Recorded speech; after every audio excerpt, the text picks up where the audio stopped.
Some people call it universal. I think universal doesn't make sense because nobody understands why universal. It's unsolicited. They want unsolicited mail-in ballot. In other words, just send these ballots to whoever you can think of. We had a case, I guess, in New Jersey you were reading to me where somebody was sent two ballots and they had one was had a hyphen in it, the name, and the other one had a K. And they got two names on it. So I wonder if that person was a Democrat, probably was. And mailing of millions of ballots to people who never asked for them. So millions of people are going to be getting ballots who never asked for the ballots. They don't want the ballots, or maybe they want them, maybe they don't. Nobody knows, really. This is really a recipe for chaos. So when you look at what happened in Iowa, and again, that was run by very smart people. It was a very limited election. It was very small numbers we're talking about doing that for the entire nation. And you could forget about November 3rd because you're going to be counting these things forever. And it's very dangerous for our country. So certainly transition, we all believe in transition. We believe not only in transition, but a very friendly. But when the ballots and when the system is rigged, which it is, obviously it is, and the only one that knows that better than me are the Democrats. And they go into closed rooms and they must laugh like hell at what's going on because these ballots are being found. And this is the beginning. I talk about it now at the rallies. All these people are watching, eyes and ears, thousands and thousands, tens of thousands.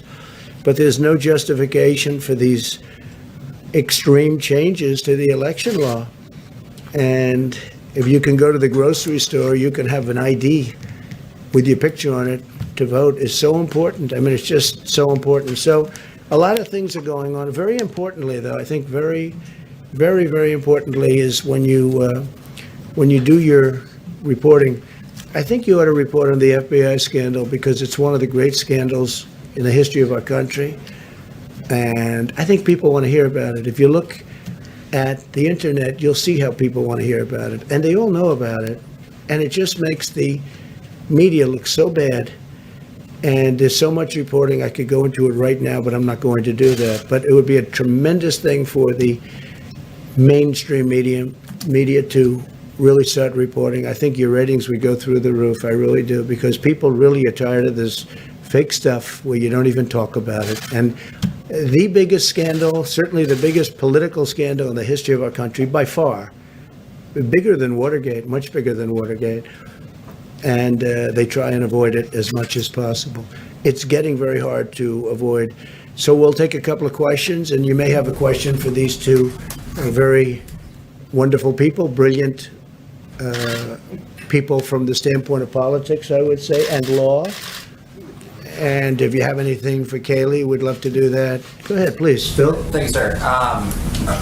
Last Wednesday, when you were speaking to the attorney generals, you said that you hoped federal judges were watching what was going on with mail-in ballots. Do you hope that Amy Coney Barrett is watching as well? I do. I'm sure she is. I think everybody is. I think everyone in the country. I think we've made it a very big issue. And it's an issue that the Democrats tried to get away with. I don't think they're getting away. I mean, so many reports now of phony ballots, that I don't know if it would have been reported before. But all of these rallies, we had thousands of people last night, as you know. And we're in Harrisburg, Pennsylvania. The night before, we were in Virginia. I mean, those crowds are, whether it was 35,000 or 30,000, those crowds are massive. And that's on very short notice. All of those people are watching. We have eyes and ears now that we wouldn't have had if we didn't bring it up. So, no, I'm sure she's watching, and I'm sure that everybody's looking at it. I think it's just common sense. Go ahead, Frank. A quick follow-up. Did you discuss the election with her? No, I didn't. I just didn't think it would be appropriate. And I've watched over the years as presidents would interview and talk and make a decision on a Supreme Court justice. And I was actually surprised they wouldn't talk about various things like Roe. They wouldn't talk about, things that are very important. They think it's inappropriate to talk about them. I don't know that it's inappropriate, but I've gone by that custom. Go ahead, Phil. Thanks, sir. Democrats are arguing that ACB puts in danger not only Roe v. Wade, but a number of other decisions. Do you think that they are correct? No, I don't know. I mean, we depend. I think she's going to rule on the law. I think she's going to be a great justice for many years to come. But I can say they also bring up healthcare. I mean, Obamacare is terrible. It doesn't work. We've made the best of it. We got rid of the individual mandate, which is great. We are going to protect people with pre-existing conditions 100%. But if we can end Obamacare and come up with a much better healthcare system that's much cheaper and much better, which is what we'll do. On the other hand, if the court rules against, we will manage the system better. But don't forget, we've already essentially gotten rid of Obamacare because we got rid of the individual mandate, and it was all based on that. So we've done a tremendous amount because the individual mandate was the most unpopular aspect of Obamacare. You had to pay a lot of money for the privilege of not paying for bad health care. So that was a terrible thing for people. And what we will do is, if we are fortunate enough to get rid of the little remaining in Obamacare, and again, individual mandate, the way I view it, that's no longer Obamacare, because that was the central point, and we won that. We've already won that, as you know. But by getting rid of that, it's different. It's a much different thing. The other thing we've done is managed. Here's the story. It's no good. It's too expensive. It's bad coverage. You don't get your doctor. You don't get your plan. All the things that President Obama said, you don't get. And Biden, too, by the way. If Biden even, I don't think he has any understanding of it. But you don't get your doctor. You don't get your plan. 28 times President Obama said, you get your doctor, you get your plan. It turned out to be a lie. So here's what we're doing. If we can terminate, we are going to have a much better plan. And you will have your doctor, you will have your plan, you'll have a lot of things that you don't get with Obamacare. You've said this numerous times, but do you really believe that Joe Biden will be on any type of performance-enhancing drug ahead of the debates, or are you just joking? No, I'm not joking. I mean, I'm willing to take a drug test. I think he should too, because he's had a very uneven. I watched him with when he was with, debating Pocahontas and Harris, who treated him so badly. But I watched him, and he was out of it, right? And then I watched him against Bernie Sanders, and he was okay. I mean, he wasn't great, but he wasn't terrible. He was okay. A far cry from the way you know what I'm saying. I mean, if you look at some of those debates, I said there's no way he can continue. He can't continue. Then all of a sudden he debated crazy Bernie Sanders, and you know what? The truth is he was okay. And I said, how did he go from there with those horrible performances to where he was okay? And I always joke, but it is true. He was no Winston Churchill in debating, but he was fine. And people say he was on performance-enhancing drugs. A lot of people have said that. A lot of people have written that. So take a look at it. Take a look. Why don't you just check it? You can check out the internet. You'll see plenty of people say it. And whether he is or not doesn't matter. But I would love to take a test, and he can take a test too. Mr. President. Mark, go ahead, please. Yeah, so we'll start with debate. Obviously, it is coming up. How are you preparing? Is somebody playing Joe Biden in the debate with you? Are you doing debate prep at all? Yeah, we are. We're doing it. These two gentlemen have been helping, and Kayleigh's there. But who plays Biden for you? I mean, who? I would say maybe a combination of these two, and either one of them is about 5 times smarter than Sleepy Joe. But we had a little debate prep before we came here. I think this whole thing, though, is debate prep. What I do is debate prep every day. I'm taking questions from you people all the time. I mean, I've taken a lot of questions from you over the last number of years, and he doesn't. I watched the way he was treated on MSDNC on Friday. I guess he did it live, and it was disgraceful. It was an embarrassment. I know her, and she's a pretty tough reporter. The way she was helping him along with us, it was so obvious what was going on. She was helping him. She was giving him a question and then helping him to answer the question. I know her very well. She doesn't do that. It was embarrassing, and people don't talk about it. I mean, play some of those clips, play some of those answers, the answers that where he wasn't able to give an answer, and she's pushing him. She's pushing him. They never do that with me, I can tell you, but I don't have the kind of problems he has. How many hours would you say you've spent on I don't debate know, prep? a little time. I mean, not a lot. More or less than I'm 16. running a country. I don't have the luxury. I watched other people over the years. I watched one sort of fairly recently, not too long ago. go into a cabin, lock himself into a cabin, and he came out and he wasn't very effective. You know, he had so many things going on. But sometimes you can go too much in that stuff, you know, sometimes you can go too much. I mean, look, I've never debated before, but then I debated a lot 4 years ago. And if you look at the polls, those polls that come out, hundreds of thousands of people in Time Magazine and all of the different polls, I think there's about 7 or 8 of them. According to those polls, I won every debate, every single debate in the primaries, and then when I debated Crooked Hillary, I won every debate. I mean, this isn't me saying, I felt I did, but this isn't me saying, this is the polls. You had Time Magazine poll, you had this, that, and I guess they take them off the internet or they get phone calls or something. But according to that, I won every debate. And I felt I did. But I understand the subject. Now, Chris is tough. I hope that Chris is going to be equally tough on Joe Biden. But I watched the young lady who I won't say her name, but it was embarrassing the way she was getting him along.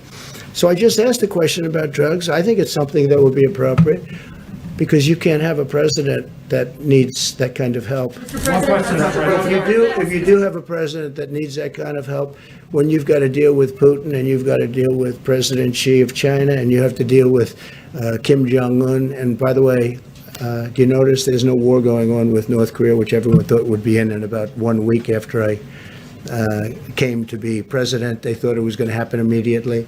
No war. And that's saving perhaps millions of lives, not just, you know, they were saying, oh, 50,000 people. No, millions and millions of people could have died. Chris will definitely have tough questions, and one of the ones that's going to likely everybody's going to be talking about is there's a New York Times story that came out about an hour ago that says that when you came into the White House, you were paying about $750 a year in federal income tax. They are not releasing they're not publishing the tax returns. They're not showing that out there. They're saying to protect their sources. In your tax return, sir, does that sound right that you were paying a couple $100s a year in federal income taxes? It's fake news. It's totally fake news. Made up, fake. We went through the same stories. You could have asked me the same questions 4 years ago. I had to litigate this and talk about it. Totally fake news. No, actually, I paid tax. And you'll see that as soon as my tax returns, it's under audit. They've been under audit for a long time. The IRS does not treat me well. They treat me like the Tea Party, like they treated the Tea Party. They don't treat me well. They treat me very badly. You have people in the IRS, they treat me very, very badly. But they're under audit. And when they're not, I would be proud to show you, but that's just fake news. The New York Times tried it. The same thing. They want to create a little bit of a story, they're doing anything they can. Not only that's the least of it. I mean, the stories that I read are so fake. They're so phony. Did they tell you this was going to come out today? No, I didn't know anything about it. I don't know anything about it. I think somebody said they were going to do a negative. They always do. They only do negative stories. I don't think I used to get good stories in the New York Times when I ran for office, and I happened to be conservative Republican. I don't think we've had a good story. They predicted my loss 4 years ago. They then apologized for their bad reporting. Then they predicted the FBI and all of these things. That's now proven to be a hoax, a complete hoax. They got Pulitzer Prizes along with the Washington Post. They should give all those Pulitzer Prizes back because everything was wrong. I mean, it was so bad. Their reporting was so bad, they were wrong. It was exactly the opposite. Now, there are people that should get Pulitzer Prizes. Solomon, Carter. They're not in the business of Pulitzer Prizes, but Sean Hannity got it right. Lou Dobbs got it right. Laura got it right. Many people Tucker got it right. There were many people that got it right. I don't know what they get other than a great salary and great ratings. I mean, I don't know what they get. Federal tax in Thank you, 2016. sir. On Jordan, go ahead. yes, thank you. On the New York Times story, though, you have to understand that when Americans read that you may have paid only a few $100s in federal income tax per year, that seems very low for someone who's a billionaire. So how much? I mean, Well, can you give basically, people they're an saying I idea- paid nothing. Can you give people an idea of how much you actually are paying? Yeah, basically, well, first of all, I paid a lot, and I paid a lot of state income taxes, too. The New York State charges a lot, and I paid a lot of money in state. It'll all be revealed. It's going to come out. But after the auditors, they're doing their assessment. We've been negotiating for a long time. Things get settled. like in the IRS. But right now, when you're under audit, you don't do it. You don't do that. So we're under audit, but the story is a total fake. And all of this, or is this one, we had the same exact questions, usually asked by the same people, and that took place 4 years ago. You remember, this was so well litigated. It's incredible. If you look at the filings I think I have 108 pages of filings for all these different companies that do very well, obviously, because the filings, and nobody talks about that. You'll learn much more if you look at those filings, and we have to file every single year. But you'll learn much more if you look at those filings. Those filings are very complete. They're very big. They're very powerful.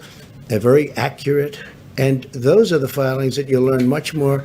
And when it's done, but when you're under audit, you just don't release them. And again, they treat me You can tell us what you paid in federal I tax, didn't sir. call you. I'm talking to him. You should be more respectful of this gentleman. You're very rude to him. But I will tell you that I look forward to releasing that. I look forward to releasing many things. I'm going to release many things, and people will be really shocked. But the New York Times has been doing fake story after fake story. I've never seen anything like it. And people understand it. And people, that's why the media has such a low approval rating now because of what they've done. It's really a shame. Yeah, go on the back. Yeah, thank you, Mr. President. Two questions. If you have any questions for these two Well, gentlemen. that's what I was going to ask, both you and Governor Christie and Mayor Giuliani. Your two guests are practicing Catholics. You've talked about possible bias against Judge Barrett's religion. Only two Catholic bishops have come out to say the same thing you have. Is any effort being made by any of you to say, get the U.S. Conference of Catholic Bishops, I think that, yeah, at least other leaders within the church? we're in the process of doing that. I think it's horrible what they're doing. I mean, they're playing the religious card, and it's frankly, you're talking about Catholics. It's a very major religion in our country. I don't know, Chris, do you have anything to say about it? It's obvious what they're doing. So, she'll be strong, she'll be tough, and she'll stand up for what she believes in. And she went through, just like I did 4 years ago, in terms of litigation of different things. She went through it before and did very well. Rudy, what do you think? I think the article in the New York Times today reveals a very strong anti-Catholic bias. I mean, it says in the article that Catholicism and the American ethos can't be contradict each other. Well, let me ask What is the American ethos? It's their version of it. That's a horrible thing to say. And then it says that Catholics have difficulty separating public and private morality. I don't have difficulty separating public and private morality. So what I see is the beginning of a really strong anti-Catholic attack. And having lived through the John Kennedy election, that article today reminded me of the things that used to be written before John Kennedy. Could a Catholic be loyal to the United States? Come on.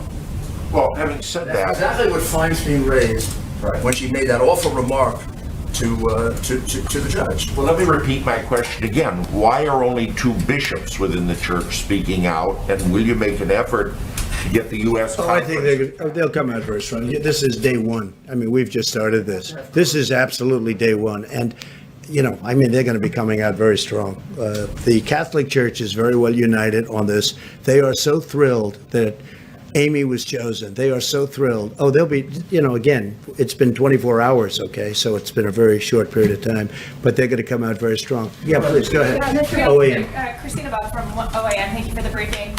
You spoke earlier about some of the subjects that Joe Biden has been refusing to answer questions on, specifically Hunter Biden, his involvement with Russia, Ukraine, even China, and Incredible. then the Obamagate. And the press doesn't ask those questions. It's incredible. I'm wondering, the debate is coming up this week. Do you anticipate Joe Biden being held to task, and will he be able to answer those questions at the I debate? don't know. I mean, we're going to find out because a lot of things are going to come up in the debate. That may be one. I mean, the son didn't have a job. He had some big difficulties, and then all of a sudden he's making millions of dollars as soon as his father becomes vice president. No, I think that'll come up. I don't think Joe can answer it, frankly. I think there's only one reason he made all that money. And then you have to say, what about Joe's involvement? And why did Joe not give the $1 billion over to Ukraine, as an example, until such time as they let go of a prosecutor that was investigating the company that his son was involved with. I mean, there's some bad questions. I don't think they have answers. And if we had a media that was fair, even just reasonable, this would be the biggest story for years and years and years. Then you'd really be entitled to real Pulitzer Prizes, not the fake committee that gives you these fake awards.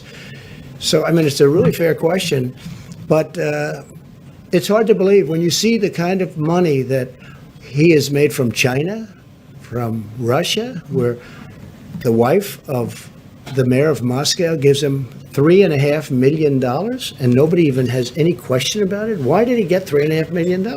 I'll tell you why, because Joe Biden was in on it. Joe was in on it. There's no way that he wasn't.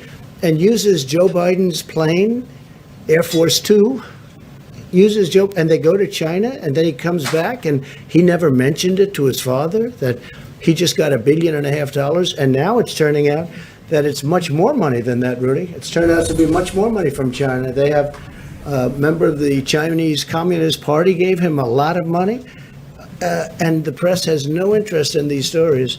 It's just, it's very disheartening for the people of our country, please. Mr. President. If he tries to dodge the questions or doesn't address them head on, are you prepared with the facts and information to answer that for the American Well, I people? have all the information. It just came out. I mean, I didn't know about Moscow, $3.5 million from the mayor's wife. I didn't know about that. And he's a very influential, powerful man in Russia, as you know. And it wasn't me. I didn't have anything to do with Russia. That came out loud and clear. What also came out is they should have never gone into this fake Mueller investigation. And it also came out that the 31 phones that were wiped clean shouldn't have been wiped clean, and that's a criminal act. And Bloomberg likewise shouldn't be paying for prisoners to go in Florida and go and vote, because he's basically paying, which is totally illegal, going and paying prisoners. I hope he hasn't done it yet, but he's down in writing is doing it. This is what he wants to do so that he can ingratiate himself to the Democrats after they made him look like a total fool in the debate. I mean, what they did to him is incredible, and that he goes out and spends money, it shows you the problems that he's got. Mini Mike. But for him to go out and buy votes, because that's, I don't know, you're a very good lawyer. Are you allowed to go tell people that go vote, I'm going to pay off your Certainly tab? can't buy votes, that's for sure. Yeah, because that's what it is. I mean, it's a very serious charge. Yeah, please, go ahead. Mr. President, if the I election, was talking to you. Yeah. Thank you, Mr. President. You know that there has Hey, been, could you, we have a little more time. Yeah. Good, thank you. and there has been going on the military action in the Karabakh, Azerbaijan, and In where? the Azerbaijan, Yeah. the Karabakh, and the civilians are killed. And according to the officials from the Azerbaijan, they say the first shoot came from the Armenian. What's your comment on that? So we're looking at it very strongly. It just happened, and I know about it. I learned about it today and yesterday, and we're looking at it very strongly. We have a lot of good relationships in that area. We'll see if we can stop it. Okay? Thank you very much, everybody. Mr. President, in 10 of the previous 15 years before the 2016 elections, you paid $0 in income tax. you dispute